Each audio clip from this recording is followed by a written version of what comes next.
statement of cash flows, operating activity.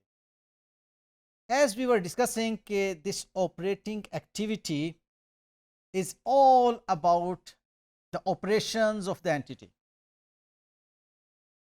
अब जो भी बिजनेस एंटिटी के operations means it starts from the sale से कैश इनफ्लो हो रहा है, आपके परचेज करते हैं, क्रेडिटर्स को आप कैश पे करते हैं, एम्प्लॉयज़ को आप कैश पे करते हैं, आप और ऑपरेटिंग एक्सपेंसेस के लिए कैश पे करते हैं। तो वो जो भी आपके ऑपरेशन से रिलेटेड एक्टिविटीज़ हैं वो आपकी ऑपरेटिंग एक्टिविटी का हिस्सा बनती हैं, उसके कैश इनफ्लोज एंड आउटफ्लोज।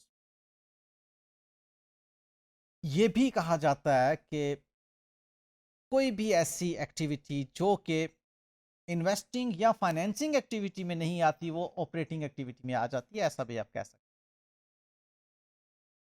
तो इसके हम इनफ्लोज को अगर देखें स्टेटमेंट ऑफ कैश फ्लोज में ऑपरेटिंग एक्टिविटीज से मुतल्लक कैश इनफ्लोज क्या है, तो सबसे पहला तो यह है कि इसके कस्टमर्स से what we receive is placed under this operating activity. Okay, and then अगर हमारा पोर्टफोलियो, ट्रेडिंग पोर्टफोलियो जो है वो डेट्स को डील कर रहा है, जैसा कि बैंक्स हैं, डेट या इक्विटी इंस्ट्रूमेंट्स उनका ट्रेडिंग पोर्टफोलियो है, तो वो डेट्स या इक्विटी इंस्ट्रूमेंट्स फाइनेंशियल इंस्टीट्यूशंस जब सेल करते हैं तो वो उनकी ट्रेडिंग कर रहे होते हैं, उसके अगेंस्ट उनको कैश फ्लो जो रिसीव होता है। याद रखिएगा ये पॉइंट फाइनेंशियल इंस्टीट्यूशंस के लिए है, तो उसका कैश फ्लो जो है वो ऑपरेटिंग एक्टिविटी में आएगा।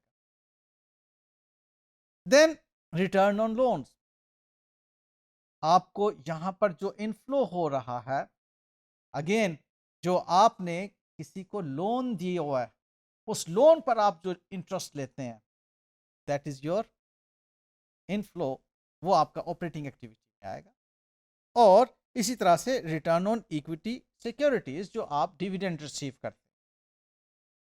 सो इन अ वे ये आखिरी पॉइंट्स दोनों जो हैं ये इंटरेस्ट रिसीव्ड या डिविडेंड रिसीव्ड के बारे में है, और पहले दोनों जो पॉइंट्स हैं वो क्या हैं, जो आप ट्रेडिंग पोर्टफोलियो, जो भी आपका ट्रेडिंग पोर्टफोलियो है, भले आप सिक्योरिटीज में डील कर रहे हैं या आप किसी प्रोडक्ट में हैं या सर्विसेज में हैं, आपको कस्टमर से जो कैश फ्लो हो रहा है वो आपका ऑपरेटिंग एक्टिविटी का कैश इन। अब ऑपरेटिंग एक्टिविटी के कैश आउटफ्लोज को भी देख लीजिए। सबसे पहले तो आप सप्लायर्स को जो पे कर रहे हैं, जो आपके क्रेडिटर्स हैं, whatever you pay to them during the reporting period, आपकी ऑपरेटिंग एक्टिविटी में उसका कैश आउटफ्लो शो किया जाए। फिर आप एम्प्लॉयज को जो पे कर रहे हैं या एम्प्लॉयज के बिहाफ पे जो पे कर रहे हैं, that is also presented in this operating activity. उसके बाद क्या आप पे करते हैं, operating expenses.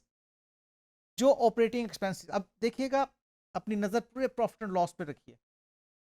Profit and loss account या स्टेटमेंट ऑफ प्रॉफिट लॉस में आपके जितने भी एक्सपेंसेस के लिए पेमेंट्स हैं वो पेमेंट्स यहां पर आपको नजर आएंगी ऑपरेटिंग एक्टिविटी में, जिनका ताल्लुक स्टेटमेंट ऑफ प्रॉफिट लॉस का। तो आपने एम्प्लॉयज को जो पे किया, ऑपरेटिंग एक्सपेंसेस के लिए जो पे किया, it all comes in this operating activity. हाँ, इसके अलावा आप फाइनेंशियल चार्जेस के लिए जो पे करते हैं वो भी आपका ऑपरेटिंग एक्टिविटी में नजर आ जाता है, और आप इक्विटी होल्डर्स को जो डिस्ट्रीब्यूट करते हैं डिविडेंड, वो भी यहां पर आ सकता है। लेकिन ये दो पॉइंट इसके लास्ट वाले और इनफ्लो के दो लास्ट वाले पॉइंट, इनके बारे में ये बात ध्यान में रख लीजिएगा कि इनको हम इन्वेस्टिंग एक्टिविटी में, जो कि इनफ्लो से मुतल्लक हमने देखे थे कि इंटरेस्ट ऑन लोन्स जो आपने दिए हुए हैं या आपने इन्वेस्टमेंट्स जो की हुई हैं उस पर जो आपको इंटरेस्ट रिसीव होता है, और जो आपने अगर इक्विटी इंस्ट्रूमेंट में इन्वेस्टमेंट की है उससे आपके जो डिविडेंड रिसीव होते हैं, ये चाहें आप ऑपरेटिंग एक्टिविटी में शो करें, चाहें आप इसको इन्वेस्टिंग एक्टिविटी में शो करें, इजाज़त है IAS 7 की तरफ से, रिपोर्टिंग स्टैंडर्ड इसकी इजाज़त देता है। इक्वली गुड है, कोई भी उसमें ऐसा नहीं है कि बेहतर है या नहीं। In the same way the last 2 points of this cash outflows under this operating activity, these are describing cash outflow for financial charges, आपने कर्ज ले रखा था उस पे आपको इंटरेस्ट पे करना पड़ा, और आपने शेयर होल्डर्स से जो कंट्रीब्यूशन ली हुई है उसके अगेंस्ट आप डिविडेंड पे करते हैं। तो ये दोनों चीज़ें जो हैं फाइनेंसिंग एक्टिविटी में भी शो हो सकती हैं, या इन्वेस्ट या इस ऑपरेटिंग एक्टिविटी में शो करें। इसकी भी इजाज़त IAS 7 आपको देता है। दोनों में से जो भी आप अडॉप्ट करते हैं इक्वली गुड। तो ये थी आपकी ऑपरेटिंग एक्टिविटी की कैश इनफ्लोज एंड आउटफ्लो से मुतल्लिक बात।